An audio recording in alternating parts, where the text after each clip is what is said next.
seen good and bad leadership, and to think about the impact of that. And as is the norm, quite often people come back and they'll talk about the bad leadership and the demotivational element that, or feeling that came with that, the feeling of being micromanaged, sorry, Nick. I was just thinking, should we just do that now? Let's. It seems like quite a good exercise. Let me share some insights then, and then I'll let Fred jump in as well. So in response to the question, so think about an example of both good and bad leadership. Now, what I don't want to do is I'm not going to name names and say this individual was a bad leader but what I can do is I can talk about traits that I have seen in the project profession. And one of the things that I find the most infuriating and frustrating in terms of bad leadership traits is when a leader is disorganized. Now, however, because I think the challenge with disorganized leaders is it leaves the team in disarray. It makes it a little bit challenging for communication and getting a hold of that person. But what, and again, actually, Dave, I'll be really interested to see what your thoughts are about this. So from a project team perspective, if I'm the one who's experiencing that the leader, I see them as being disorganized because I can't get hold of them, there's no clear direction, but what I've experienced on the other side, as I've gone into the project leadership side of things and no longer in the project team, I've actually found that one of the dangers and one of the bad traits about being a bad leader or bad leadership is overcommitting yourself. And sometimes you can fall victim of overcommitting yourself, is promising too much to too many people and saying, yes, I'm really interested in this project, let me help out here. I'm really interested in this project, I want to help out here. And in effect, you are just one resource that can only give your time and strategic leadership. And I think, so let me finish with this point. One of the teams that we are working with, in fact, Vasilis and I are working with this team, and I think there's a co-leadership or a very flat hierarchy, And what happens in that situation in terms of good leadership traits, I think it's all about complementing each other. Like, so my colleague might be quite busy, then I'm able to just jump in and provide the leadership that's required. I might suddenly be busy for whatever reason because I'm overcommitted in another region. Then he's able to jump in and say, okay, well, this is how we're going to go. And I find that really a good trait of good team management leadership. And it brings me back to an earlier, so this was back in the 1970s, when Dave, when you and I were in our 30s back then. Yeah. This brings me back to the 1970s. So there used to be in the cockpit in aeroplanes, basically the captain was God. Whatever the captain said, the co-pilots, nobody else could argue. Whatever the captain's decision was, that was it. And what they found out over years and years is that actually this was the wrong approach to take, to say, the captain is the most senior person, they're in charge, because human error, bad decisions led to a number of fatalities, etc., etc. And there are some very famous examples of this where people unfortunately have lost their lives as a result of bad decisions. So what they came up with was a much more kind of flat, collaborative cockpit management system or cockpit hierarchy system, where a co-pilot is in a position to say, well, hold on a minute, maybe that's just not the right way of doing that. And I think that that change in mindset led to better leadership traits, but also better leadership outcomes for the team. So yeah, so it's really kind of like that idea of overcommitting yourself, but then maybe you need good team members to rely on. And I think the takeaway line is leadership isn't just about one person. For me, leadership is about a team of people, and it doesn't matter whether you're the project champion, whether you're the project manager. For me, leadership is a team consensus, a collaborative approach. What do you guys think? Yeah, so I think, I mean, what you're talking about there are transitions from different styles of leadership, and in the current era, you need your team to succeed, and that in itself is part of leadership, creating the environment where the team can contribute and be part of the solution. you can't lead yourself. You need someone to lead, and that team need to be feeling motivated and empowered to deliver things. It's interesting what you say about the supporting and the overcommitting. I think there's two things that struck me in that.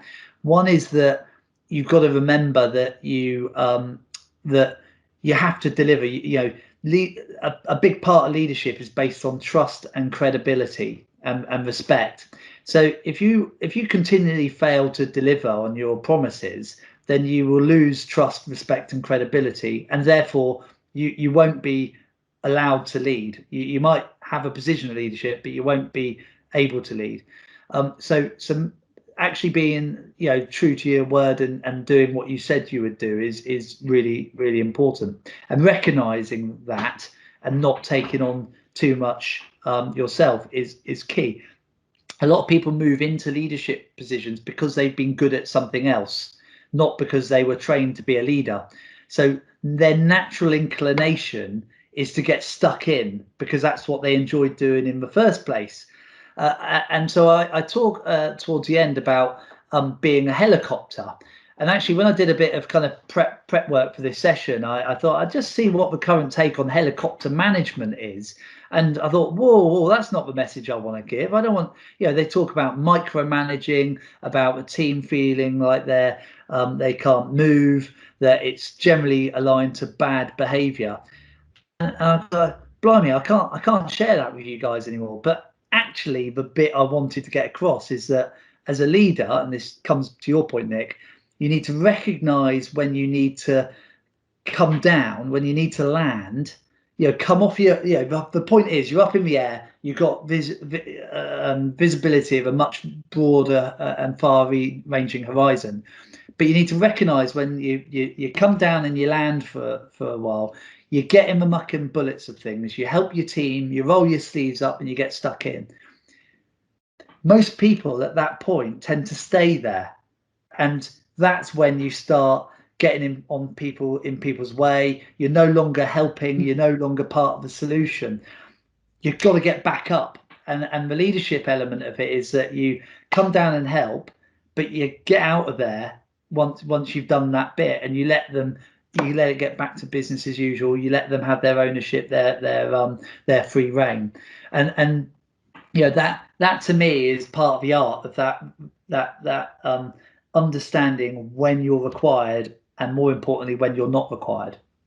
So if that's not helicopter leadership, maybe one way of looking at it or thinking about it could be bungee jump leadership, where you're as time goes by, you're stepping further and further away from the team because you're giving them more autonomy, or you're giving the project more autonomy, and you become more aware of their ability to fulfill that. But I mean, Vasilis, you've dealt as a leader, you've managed international conferences, you've really done some some interesting things. What have you experienced within that context as bad leadership traits and good leadership traits that you could share? I already talked about bad leadership traits, I guess. Sure, but I mean that's very broad. That was a very broad one. Something that more closer to your heart. But I think kind of saying the opposite of the bad leader is a way to go into the good leadership traits. So, for example, someone that cares about others and listens to their needs, and kind of cares to see them do well, in the project, for example, and support rather than, criticize in a bad way. But I think for me, the most important good trait of a leader in a project is, being proactive, and kind of at the beginning or throughout the whole project saying, yeah, these are the things that can go wrong, risk management kind of thing. And then these are the things that can go great. And where is the reality in between? And how can we steer the project towards, doing well rather than not doing well, And for me, like, again, because like I've organized events, blah, blah, being proactive is number one. Starting early and saying, okay, what do we have to do? These are the things we need to do. How much time do we need for these things? And again, I don't get into technicalities. Like, I don't do a lot of WBS and planning on Excel spreadsheets and stuff. It's a simple brainstorming session where, you can spend some minutes just saying, yeah, these are the 20 things we need to do. and this is kind of how much time we need for each one. How much time do we have? You know, So, and so, you'd be surprised how people don't do that. That's the thing.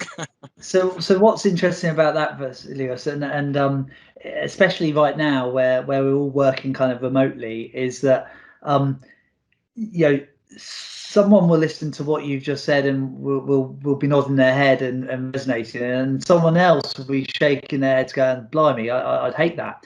And that's part of the challenge we have. So I delivered a similar session to our graduates in Gleeds, and there were two cohorts, and on the first cohort, an example that came up was that that they were continually peppered by Teams calls, checking in and seeing how they're getting on. And the guy who raised it was saying, I just wanted to be left alone to get on with my work. So he was higher autonomy, was distracted by these Teams calls, and felt that they were a hindrance. On the very next session, a colleague said that she felt that she had been given work to do, and then no one really kind of supported her or checked in with her to see how she was getting on, and she needed that kind of comfort blanket. She needed that bit of support, and it's exactly the same scenario, just cast from two different personality types. And so again, so when you look at, well, what could you have done to improve that situation? What for one person, the improvement would have been a negative for the other. And so then it comes back to this bit and go, right, well, I recognize that we need to check in and see how things are going. Some people may like it or may not. So why not put in a structure that is predefined so it's not personal? And then if it only takes 5 minutes, then it doesn't matter. But at least it's part of the process, rather than feeling like they're just calling in because they don't trust what I'm doing. And so there's little things that you can do that put a common structure in place that deals with both, but doesn't look like the enemy to one individual. I think I think that's a great example. I think it's about finding the right balance. So myself, Fred, and Vasilis are working on a module together, and at the beginning, so this typically will run for 12 weeks. And I was quite happy to say, here's the stuff. See you in 12 weeks' time. See you 12 weeks, guys. I know you can do it. See you in 12 weeks. So it's all good. And then Vasilis was like, well, in his previous institution, he worked with a colleague of his, and he said to me, I really enjoyed the weekly meetings that we had. So I learned from that. So wow, that's a good way of doing it. Let's do that. And then we ended up having, we are having these weekly meetings, and it's really good in terms of being able to catch up. So I think it's just finding that right balance. But you, Fred, I mean, what do you think in terms of? So I don't know how much experience you've had as a leader, but what do you think? And I know you've had plenty of experience in terms of being the victim of bad leadership, of course. Well, actually, that's probably more interesting to the people listening today, because they'll be thinking about, well, I'm asking them to think about the leadership that they've experienced, not as a leader. So I'll be really interested to hear your example, Fred. Well, if I it wasn't that long since I was undergraduate master student. Well, it hasn't been that many years since, but yeah, back in those days, as a student, you often, sometimes at least in some modules, you come across group work that you need to do. And I mean, the best group works are usually when you work with a person that you know the strengths and weaknesses in, but then usually you come with a team with some people you might not know. And luckily in the module with Lead here, we have an individual assignment, so that's not an issue. But I think in those situations, the students listening to this can really relate when they have had a poor teamwork, and that usually leads, in my experience, is that one person didn't take on the role as assigning work and didn't take the role as communicating within the group, because if that is not taking on, or at least delegated, it usually doesn't lead to a good work, at least not a good experience. You don't know what the grade will be in the end. You might get an A, but the experience is usually quite painful to get there. And so I think that's something that maybe the students can learn. If the students listening to this have a group work coming up, you can can take that experience and maybe take that leader role in that group work, and you will hopefully see a great improvement in that whole group work. And so that's my experience in BAD, and how it's quite easy to make it to improve a group work in a project leadership. But also more closer to myself is within team sports, and I played a lot of football back in the days, and you can really see how when a team is performing good, you have the manager that is really you have a lot of trust with the manager, and you have the captain delegating, but also you need to trust each player on the field, like you guys mentioned previously. You complement each other, and I think that works in many different environments as well. If you play in a music band, or if you're playing online gaming, for example, you have to complement each other and take on a leadership role, maybe for a short time, just to take on that specific skill that you have. So I think there's a lot of times in your free time that you can improve project leadership and actually see some improvements actually. Yeah, and using that football analogy, I think every team can probably handle one precocious talent within their team that might change the game through a moment of genius. But you wouldn't want 11 of them on the pitch, would you? You need the people that are going to put the tackles in from the beginning through to the end, and that is all about that teamwork and knowing what works to get the best outcome. So that ties in nicely with a bit I'm going to talk about in a minute ago, which is about styles. And there's an example I can give on absence of leadership, actually, where when you're in a group, and I was on it was actually a leadership training course, and we were somewhere in the Southwest Peninsula for a few days doing all that great stuff, caving, raft building, all that jazz. And on the second night, I was having a bit of a chat with my HR business partner, and I said, do you know what, I'm really reflecting on the last 2 days, and I'm realizing that my natural kind of energy is quite boisterous and quite dominating. So tomorrow I'm going to take a back seat. I'm not going to ask lots of questions in the briefings. I'm not going to lead from the front in the exercises. I'm going to be led. And she went, all right, let's see how you get on, Dave. I'll be interested to watch that. No chance, in other words. Anyway, next day came, and it was a build a raft to get over to this island type stuff. And I just sat there and waited to be told what to do. And as we got near the end of the exercise, which we were clearly going to fail, everyone started really getting quite angry with each other.